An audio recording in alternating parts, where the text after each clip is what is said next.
కార్యక్రమంలో ఇప్పుడు బేతవోలు రామబ్రహ్మం గారి జననం సందర్భంగా దేవి భాగవతం బేతవోలు వారి సృజనా చాతుర్యం ఈ అంశాన్ని గురించి శ్రీ గబ్బిటి దుర్గా ప్రసాద్ గారి ప్రసంగం వినండి.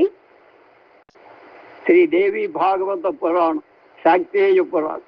ఇది మార్కండేయ పురాణంలోని దేవీ మహాత్మ్యం, శక్తి ఆరాధనా సంప్రదాయంలో విశేషమైన ప్రాముఖ్యత కలిగి ఉంది. ఉప పురాణమని కొందరు అన్నప్పటికీ గ్రంథంలో మాత్రం ఇది మహాపురాణమని పేర్కొనబడింది. ఈ గ్రంథాలలో పరాశక్తి అయిన శ్రీ మాతయే సకల సృష్టి స్థితి లయకారిణి అయిన పరబ్రహ్మ స్వరూపిణి అని చెప్పబడి, ఇంకా అనేక పురాణ గాథలు, ఆధ్యాత్మిక తత్వాలు, భగవన్ మహిమలు నిక్షిప్తం చేయబడి, ఇది త్రిమూర్తులు చేసిన దేవీ స్తోత్రాలతో ప్రారంభము.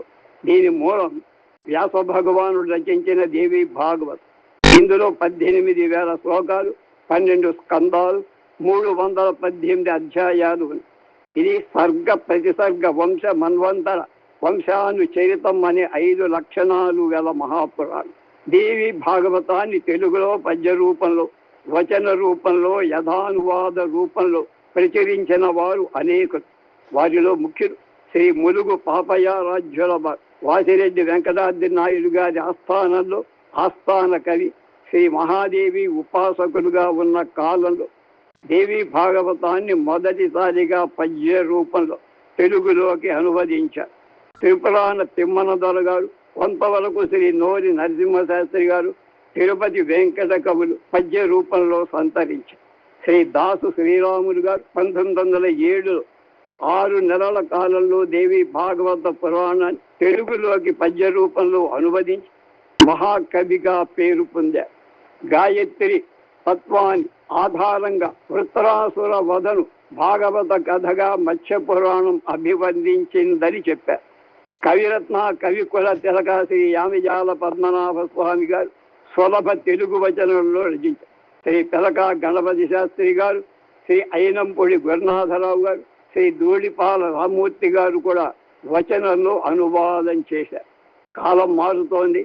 సంస్కృత రచనలు, పద్య రచనలు చదివి జీర్ణించుకునే శక్తి నేటి తరానికి లేదు.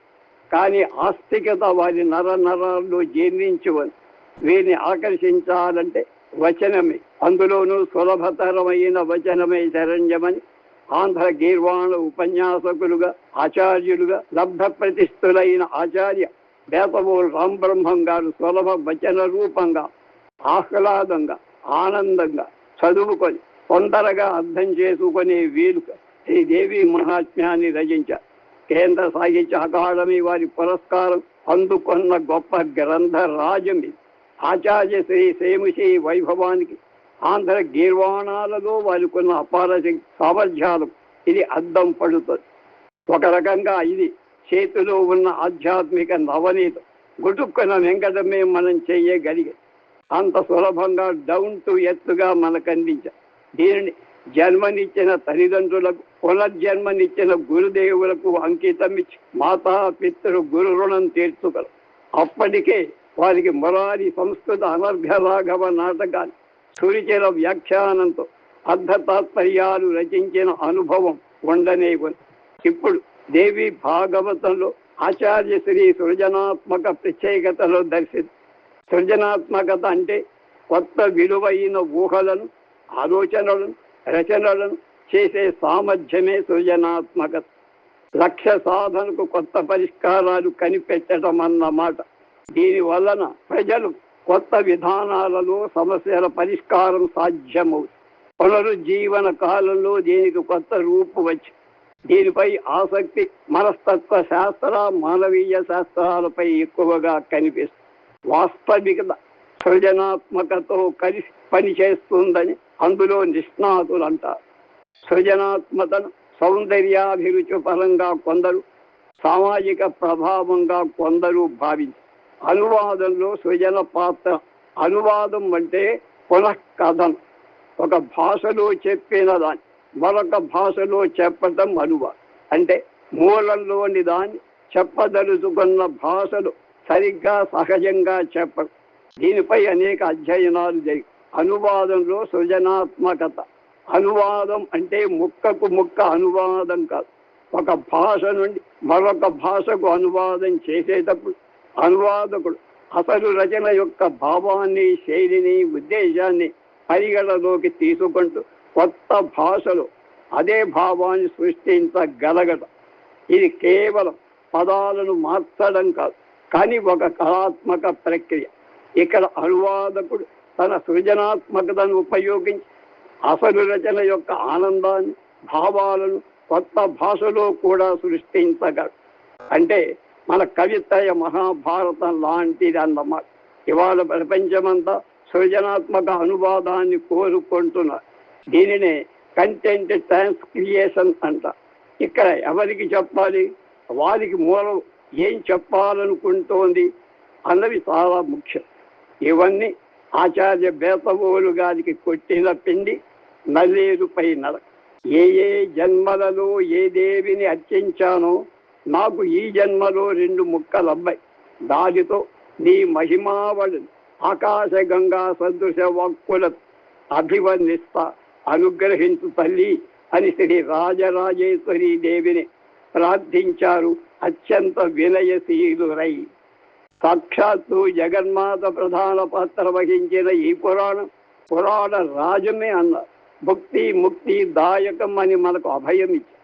ఇందులో ధర్మార్థ కామ మోక్షాలనిచ్చే మనోహర కథలున్నాయని, యోగ తంత్ర మంత్రాది శాస్త్రాలు నిక్షిప్తమై ఉదాత్తతను కలిగించాయని, చేతిలో మిఠాయి పట్టుకొని బాలులను ఆహ్వానించినట్టు ఆకర్షించినట్టు చదువులను ఆకట్టుకొని ఇప్పటికీ ఆంధ్ర ప్రాంతంలో తాంత్రిక మతానుయాయులు ఉన్నారని, అందుకే దేవీ భాగవతం ఇక్కడ బాగా ప్రసిద్ధి చెందిందని. దీనికి కారణం జగజ్జనడి విజయవాడికి అయిన బెదవాడలో శ్రీ కనకదుర్గా మాత ఇంద్రకీలాద్రిపై కొలువు ఉండటం కూడా గొప్ప విషయం అన్న. తమకున్న అనుభవం వల్ల కథాభాగాలు తేలికగానే అనువదించగలిగానని, తాత్విక విషయాలు కొంత ఇబ్బంది పెట్టిన నీలకంఠుల వారి తిలక్ వ్యాఖ్యానం బ్రహ్మశ్రీ విశ్వనాథ గోపాలకృష్ణ గారి సౌభ్రాతృత్వంలో ఒడ్డుకు చేరగలిగానని కృతజ్ఞతలు ప్రకటించారు. తాంత్రిక ఉపాసనా విషయాలను ఏ వైపుకు మొగ్గకుండా మధ్య మార్గాన్ని అనుసరించానని చెప్పుకోడు. వ్యాస భగవానుడే గుట్టుగా ఉంచిన వాటి గురువే శరణ్యం అనుకున్న చోట్ల వివరించే ప్రయత్నం చేసి పాఠకులను కీకారణ్యంలో పడవేయటం ఇష్టం లేక వివరించే ప్రయత్నం మార్గం సుగమం చేశానన్న. ఇది తన తెలియని అజ్ఞానానికి నిదర్శనమని నిర్భయంగా వినయంగా ఒప్పుకొని తీర్థక్షేత్ర దైవత వర్ణన విషయంలో వ్యాసవాణి అమృత ధారలను తిరిగిస్తుందని, ఆనంద లాస్యం చేస్తుందని, వాటిని వచనంతో పెడితే బాణీలో మార్పు వస్తుంది కనుక ఆ బాణీ పట్టుకోవటానికి తన శక్తి ధార పోయాల్సి వచ్చిందన్న. ధ్వని సంపుటీకరణం వల్ల వ్యాసోద్దేశ ప్రయోజనాన్ని యథాతథంగా అందించే ప్రయత్నం చేశారు. ప్రధాన స్తోత్రాలలో మనం దీన్ని గమనించవచ్చు. తెలుగు పాఠకులం, దేవీ భక్తులం ఇది పారాయణ గ్రంథంగా ఉండాలని ఆయువు పట్టు అయిన అన్ని శ్లోకాలను ఉదహరించారు. కవిత సౌరభాలను గుబాడించే శ్లోకాలు కూడా యథావిధిగా ఉదహరించి మహోపకారం చేశారు. ఇవి అనువాదానికి అదనపు విలువలను సంతరించాయి. సాంకేతిక అప్రసిద్ధ పదాలకు బ్రాకెట్లో అర్థాలు ఇవ్వడం గొప్పగా ఉంది. కొత్త పదాల పరిచయానికి ఇది రాజమార్గం అవుతుంది. సులభ తెలుగు శైలిలోనే రాసిన ఉదాత్తతకు భంగం రాలేదు. చిక్కదనం చదవలేదు. మూలంలోని అందాలను చెదరనివ్వలేదు, మాసిపోనివ్వలేదు. తెలుగు వచనానికి ఉన్న ఒడుపు వయ్యారాలు త్యాగం చేయలేదు.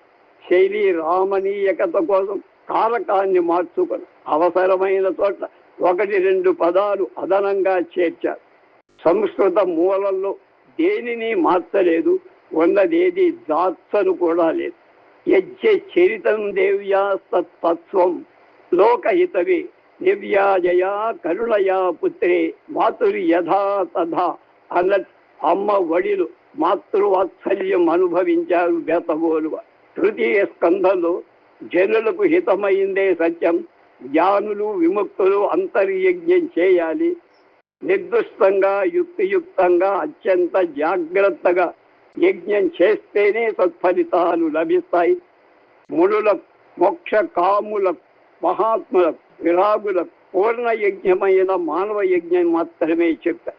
దీనికి ఏ దోషాలు అంటమని విష్ణుమూర్తి దేవీ యజ్ఞం చేసి దేవాది దేవుడయ్యాడు అని యజ్ఞ ధర్మాన్ని చాలా వివరంగా తేలిక భాషలో చెప్పారు. మహాదేవి యోగ విద్యా రహస్యం చెప్పమని హిమవంతుడు అడిగితే జీవాత్మ పరమాత్మల సమైక్యతే యోగం అని చెప్పి సప్తమ స్కంధంలో విశ్వమే బ్రహ్మ అనే అనుభవం కలిగినవాడు బ్రహ్మభూతుడు, ప్రసన్నాత్ముడు.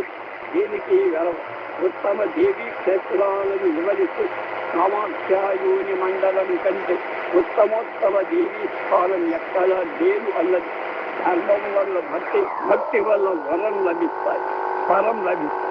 అష్టమ స్కంధంలో మేరు పర్వత శిఖరంపై ఉన్న నేరేడు చెట్టును ఏనుగు తలలంత జంబూ ఫలాలు రాలి పగిలిపోగా జంబూ నది అని అవుడు ఒక్కడే దేవుడని, ఆయన బ్రహ్మ అక్షి ద్వారాల నుండి అంటే కళ్ళ నుండి జన్మించాడని, ఆయన సంకర్షుణ్ణి సదా ధ్యానిస్తూ దేవీ గణంతో ఇలా వృత్తంలో ఉంటూ లోక కార్యం చేస్తాడని నారద మహర్షికి విష్ణువు బోధించాడు. రాధికారాధన, దుర్గారాధన కూడా ఇందులో ఉన్నాయి.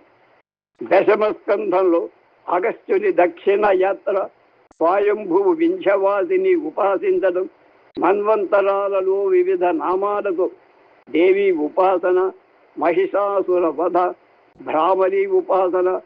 ఏకాదశ స్కంధంలో సదాచార నియమాలు, శౌచం, రుద్రాక్ష భేదాలు, భస్మధారణ, జపం, వైష్ణదేవం, రాజాపత్యం మొదలైనవి.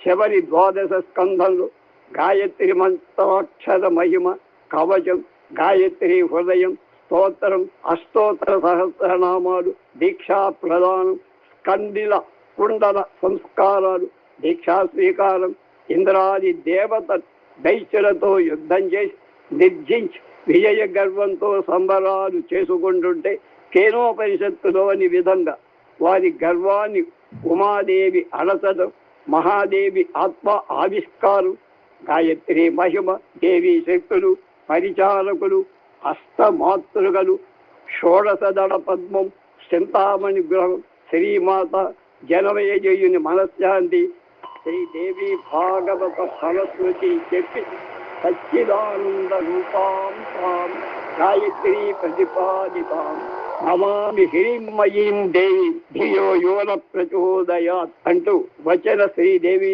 భాగవతాన్ని ముగించారు ఆచార్య బేతవోలు రామబ్రహ్మం గారు. మీరింతవరకు బేతవోలు రామబ్రహ్మం గారి దేవి భాగవతం, బేతవోలు గారి సృజనా చాతుర్యం ఈ అంశాన్ని గురించి శ్రీ గబ్బిటి దుర్గాప్రసాద్ గారి ప్రసంగం విన్నారు.